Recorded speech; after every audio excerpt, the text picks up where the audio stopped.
नाज़रीन किराम अस्सलाम वालेकुम वरहमतुल्लाहि वबरकातुहू। नाज़रीन किराम इस वक्त हम पहुँचे हैं चाशाखंड से जो लगा हुआ एक गांव है गोविंद रायपुर, यहाँ पहुँचे हैं और यहाँ पे हज़रत मुफ्ती हैदर मिसबाही साहब का जो है बाकायदा मदरसा चल रहा है। जैसे कि आप सब जानते हैं मदरसा अबू बकर सिद्दीक़ के नाम से ये मदरसा बहुत ही मशहूर है। बालाशोर नहीं बल्कि पूरे उड़ीसा में जो है उड़ीसा के बच्चे और बाहर के बच्चे जो है यहाँ पे तालीम हासिल करते हैं। सबसे बड़ी बात यह है कि कुछ दिन कबल जो है हम लोगों के अभी फ़िलहाल जो है सोशल मीडिया में बहुत ज़्यादा वायरल हो रहा है। रमना के बगलपुर में एक जलसा हुआ था, वहाँ से किसी शायर ने स्टेज से जो है ललकारा और कहा कि अगर मुझे आप शिया साबित कर देते हैं तो मैं 5 लाख रुपए जो है इनाम देना चाहता हूँ। और किसी हज़रत का नाम लेकर कहा कि मैं 2 लाख रुपया वो भी देंगे अगर हमें अगर शिया साबित कर दे।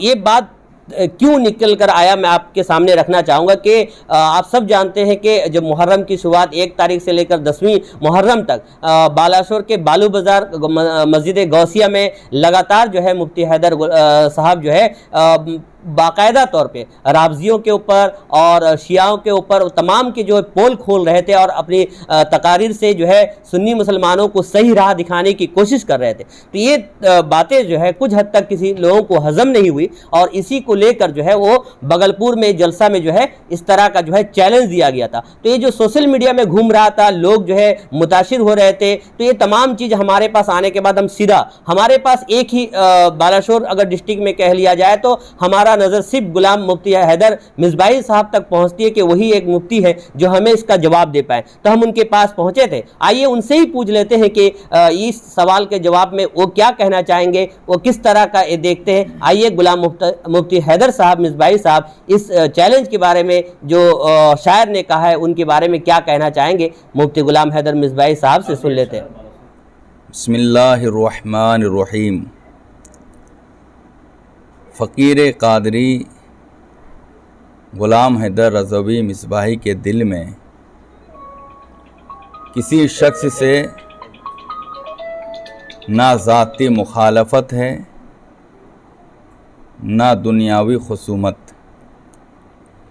मुझे मेरे सरकार अब्दे क़रार हुज़ूर पुन्नूर सय्यदुल अबरार वल अख़यार सल्लल्लाहु ताला अलैहि वसल्लम ने महज अपने करम से इस खिदमत पर मामूर फरमाया है कि अपने सुन्नी भाइयों को ऐसों के हाल से ख़बरदार रखूं जो ख़ुद को सुन्नी मुसलमान कहलाकर सुन्नियों को धोखा दें, राफ़ज़ियों, शियों, वहाबियों और देवबंदियों को तक़वियत और ताकत पहुँचाए।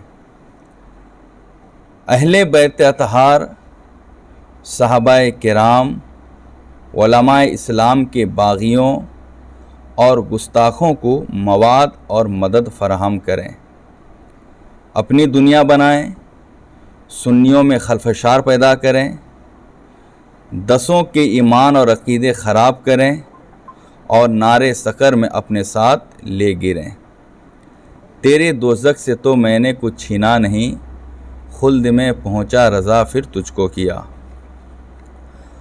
मोतबर ज़राए से इत्तला मौसूल हुई कि मदारी साहिब ने रमना के एक जलसे में अपनी रिफ्ज़ियत पर पर्दा डालते हुए बरसरे स्टेज कहा कि जो मुझे शिया साबित कर देगा मैं 5 लाख का इनाम दूंगा। उनके साथ साथ और भी कोई शख्स 2 लाख रुपया देगा जिसका उन्होंने ऐलान किया। मैं कहता हूँ आप पहले हिसाब से ज़कात अदा कीजिए, बाद में इनाम दीजिएगा। हज़रत जी, आप ये ना सोचें कि आपका चैलेंज कबूल नहीं किया जाएगा, ज़रूर कबूल किया जाएगा, लेकिन आप पहले हमारे चंद मारूज़ात की उक़्दा कुशाई करें, यानी सवालात के जवाबात दें, ताकि आवाम को भी पता लग जाए और मालूम हो जाए आप दावाए सुन्नियत में कहाँ तक सच्चे हैं। नंबर 1, किसी शिया को सलाम कहना और किसी शिया आलिम को कायद मानना कैसा। नंबर 2, मरसिया पढ़ना, मातम करना मुताबिक उसूल अहले सुन्नत है या अहले रिफ्जियत, दलील दें। नंबर 3, शिया राफजी फ़िरक़ाए नाजिया में से है या नारिया में से, वाज़े करें। नंबर 4, हज़रत अमीर मुआविया समेत किसी भी सहाबी की गुस्ताखी करना अज़्रुए शरा कैसा। नंबर 5, हज़रत अमीर मुआविया के दुश्मन और बागी पर शरा शरीफ का क्या हुक्म है और हज़रत अमीर मुआविया पर लान तान करना शरन कैसा। नंबर 6, हज़रत अमीर मुआविया रदियल्लाहु ताला अन्हो के हज़रत अमीर मुआविया पर लान तान के मुतालिक अहले सुन्नत का मौक़िफ़ क्या है, ख़ासकर मदार पाक और गौसे आज़म का मसलक इस हवाले से क्या है, वाज़े करें। नंबर 7, आप मुरवजा ताज़ियादारी की तरग़ीब देते हैं, लोगों में एक जज्बा बेदार करते हैं, जबकि नसीम सरकार ने उसे रोक दिया। आप में हक़ पर कौन। अफसोस तो ये है आप ज़िक्र हुसैन भी बेगे नजराने के नहीं करते हैं, जबकि नसीम सरकार ने पूरी उम्र किसी से 1 रुपया तक नहीं लिया, खिदमत खल्क की, तो हम आपकी माने या नसीम सरकार की। नंबर 8, राफ़ज़ियों शियों के बारे में हुक्म शरा क्या है। राफ़ज़ियों की मजलिस में जाना और उनके जुलूस में शरीक होना बेएतबारे उसूल अहले सुन्नत कैसा। मन कुन तो मौला वाली हदीस में अमीरुल मोमिनीन मौला अली के साथ जो लफ्ज़ मौला आया है, उससे खलीफा मुराद लेना कैसा। अगर यहाँ मौला का माना खलीफा है तो दलील मतलूब है, और अगर खलीफा मुराद नहीं है तो कायल पर क्या हुक्म होगा, वाज़े करें। साथ इसके ये भी बताएं शियों के तरीक़ों के ऐने मुताबिक ईद गदीर मनाना शरन कैसा। नंबर 10, हज़रत अमीर मुआविया को जन्नती कहना दुरुस्त है या नहीं, वाज़े करें। और हज़रत इमाम हसन का हज़रत अमीर मुआविया से जो सुलह हुई थी, वो सुलह बेएतबार शरा कैसी थी, वाज़े करें। नंबर 11, आप इमाम आज़म के मुक़ल्लिद हैं या नहीं। बहरहाल आप ये बताएं यज़ीद मलून के मुतालिक इमाम आज़म का मौक़िफ़ क्या है और आप उस मौक़िफ़ को मानते हैं या नहीं। कौन सा सिलसिला बेहतर है, कादरी सिलसिला। कौन सा सिलसिला सबसे बेहतर है, कादरी सिलसिला सबसे बेहतर है कि मदारी सिलसिला सबसे बेहतर है। नीस ये भी बताएं मदार पाक और गौसे आज़म में ज़्यादा अफजल कौन है, और ये भी बताएं कि मदार पाक गौसे आज़म से फैज़ याफ्ता हैं या नहीं, ताकि उन कादरियों को पता चल जाए जो आपकी हिमायत में हैं। नंबर 12, क्या हज़रत अमीर मुआविया रदियल्लाहु ताला अन्हो सारी ज़िंदगी वफ़ात तक बागी रहे। अगर हाँ तो बताइए। अगर हाँ तो बताइए हसनैन करीमैन रदियल्लाहु ताला अन्हुमा ने क्यों एक बागी से वज़ाइफ लिए। अगर कोई सहाबी पहले बागी हो, बाद में उनसे हाकिमीन वक्त ने सुलह कर ली, तो उन्हें बागी कहना चाहिए या नहीं। नंबर 14, क्या सिफ़ीन का पूरा लश्कर ही बागी था या ये हुक्म सिर्फ़ अमीर मुआविया रदियल्लाहु ताला अन्हु के साथ ख़ास है। अगर पूरा लश्कर बागी था तो फिर बताइए अकील बिन अबू तालिब जो बिरादर मौला अली हैं वो सिफ़ीन के मौके से हज़रत अमीर माविया के साथ थे, आप उन्हें बागी कहेंगे या नहीं। यूं ही हज़रत ज़ुबैर रज़ियल्लाहु ताला अन्हो हज़रत अमीर माविया और मौला अली के जंग के वक्त हज़रत अमीर माविया के साथ थे और हुजूर ने हज़रत ज़ुबैर को जन्नती कहा है, तो आप उनके कातिल को जन्नती कहेंगे या जहन्नमी। कुरान पाक में है व इन ताइफतान मिनल मुमिनीन इक्ततलु फस्लहु बैनहुमा। इस आयत का तर्जमा करते हुए बताइए, क्या सुलह हसन रज़ियल्लाहु अन्हु से पहले भी वो बागी थे? अगर जवाब हाँ में है तो बताइए इमाम हसन इस आयत पर अमल किया या नहीं किया। अगर सुलह से पहले बागी नहीं थे तो उनकी बगावत कब ख़त्म हुई, वाज़ेह करें। क्या सिफ़ीन में तहकीम कबूल करने से पहले हज़रत अमीर माविया रज़ियल्लाहु ताला अन्हु बागी थे? अगर हाँ तो मौला अली ने इस आयत के ख़िलाफ़ क्यों किया? मुस्लिम शरीफ की हदीस में है, अल्लाह के नबी सल्लल्लाहु अलैहि वसल्लम ने फरमाया, तकून फ़ी उम्मती फ़िरक़तान फ़तख़रुजु मिन बैनिहिमा मारिक़तुन यली क़त्लाहुम औला बिलहक़। इस हदीस का मफ़हूम यह है कि खारजियों से जो जंग करेगा वो हक़ से करीब होगा। तो मौला अली रज़ियल्लाहु ताला अन्हु के फ़ौज में जो लोग शामिल थे उनमें अक्सर खारजी ही थे और उन्होंने बाद में मौला अली से भी बगावत करके एक नई जमात बनाई। तो अब मौला अली के उन लोगों से जिनसे अमीर माविया ने जंग की वो बाद में चल के अक्सर खारजी बन गए। तो अल्लाह के नबी फरमाते हैं खारजी से जंग करने वाले हक़ से करीब होते हैं। तो अमीर माविया उन लोगों से जंग करके हक़ से करीब हुए या हक़ से बैद है, वाज़ेह करें।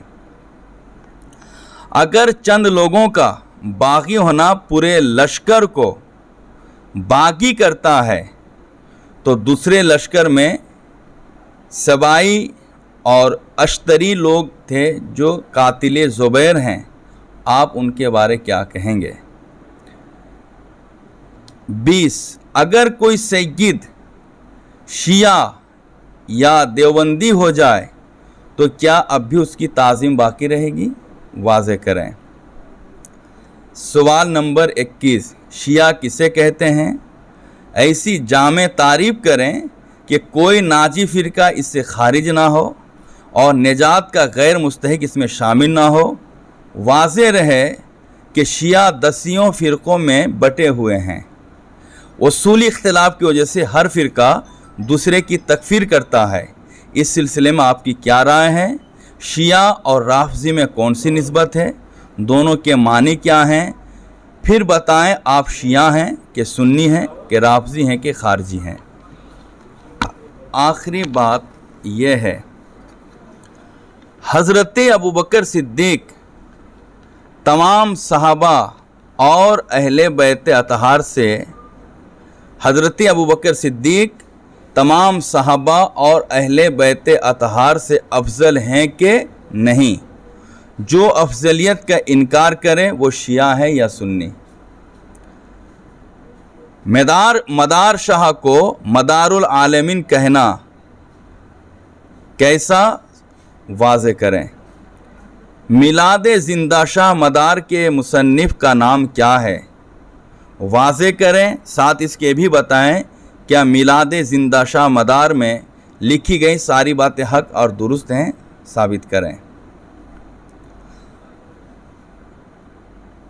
हज़रत आयशा सिद्दीक़ा रज़ियल्लाहु ताला अन्हा उम्महातुल मोमिनीन में से हैं या नहीं? उम्महातुल मोमिनीन में से हैं या नहीं?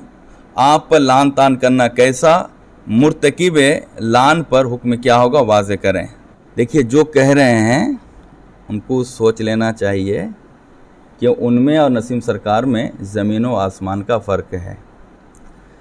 नसीम सरकार साहिब कमाल थे, एक। नंबर 2, उनके ख़िलाफ़ फतवा आने के बाद स्टेज में चढ़कर उन्होंने उलमा की गुस्ताखी नहीं की, बल्कि अपने चाहने वालों से यही कहते रहे, सब्र करो, मेरा गौस फ़ैसला करेगा। ये सब इल्ज़ाम मुझ पर गलत हैं। तीसरी बात, नसीम सरकार के साथ अकाबिर की मदद रही, ख़ास करके सरकार मुजाहिद मिल्लत रज़ी अल्लाह ताला अन्हु की मदद रही और ताज़ीम व तौक़ीर रही, उलमाए बदायूं की मदद रही, उलमाए किचोचा का ताउन रहा।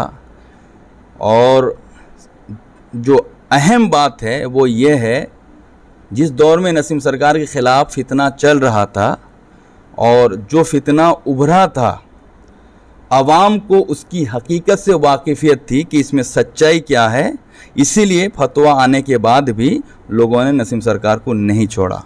एक तो नसीम सरकार साहिब कमाल थे, दूसरी बात लोगों के सामने ज़मीनी हकीकत थी कि ये सारे इल्ज़ामात गलत हैं। तीसरी बात, नसीम सरकार ने इल्ज़ाम का इनकार किया, ये सब इल्ज़ाम मुझ पर गलत हैं, सब्र करो, मेरा गौस फ़ैसला करेगा। चौथी बात, स्टेज में चढ़कर उन्होंने किसी आलिम की गुस्ताखी नहीं की।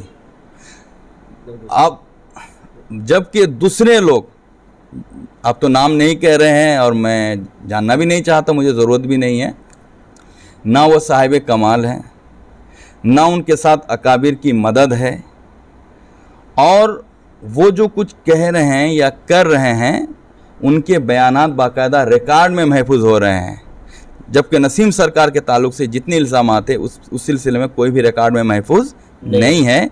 इसीलिए इतने मुफ्तियान कराम के फतवे लगने पर भी नसीम सरकार का कुछ नहीं हुआ, जबकि दूसरे का मामला ऐसा नहीं। उन्हें क्या कहना चाहेंगे 2 लफ्ज़ों में? अल्लाह ताला अहले सुन्नत की हिफाजत फरमाए और उन्हें भी हिदायत, अगर कोई इस तरह का जहन रखते हैं वो अपना जहन सही कर लें ताकि उम्मत इंतशार से महफूज हो जाए। सबसे बड़ी बात देखिए, हम सुन्नी हैं, हम गौस पाक के मानने वाले हैं, हमको गौस पाक का मसलक देखना है, हमको शियों का मसलक नहीं देखना है। आखिरी बात आप अच्छी तरह जान लें, आपने अपनी तकरीर में ये भी कहा कि फतवा लगाने वाले ने किस पर नहीं लगाया और आपने आखिर में उबैदुल्लाह खां का नाम लिया। मैं आपको बता दूं, अकाबिर उलमाए बरेली, बदायूं और किचोचा ने हमेशा मुताबिक सवाल से ही हुक्म नाफिज फरमाया। हाँ, बहुत से सवालात बाद तहकीक गलत साबित हुए तो उस फतवे पर अमल नहीं किया गया, जैसा कि नसीम सरकार के मुतालिक जो सवालात कायम किए गए थे वो मुताबिक मीज़ान शरा सही नहीं थे, इसलिए उस फतवे पर हमने अमल नहीं किया। ये तो आपको भी मालूम है। इल्ज़ाम गलत साबित हो जाए तो उस इल्ज़ाम के फतवे पर अमल नहीं किया जाएगा। इस हवाले से किसी पर कोई जबर भी नहीं है। आपने जिस उबैदुल्लाह का ज़िक्र किया उस पर जो इल्ज़ाम हैं आप बताएं वो सही है कि गलत, उसके बाद अगले मराहिल तय किए जाएंगे।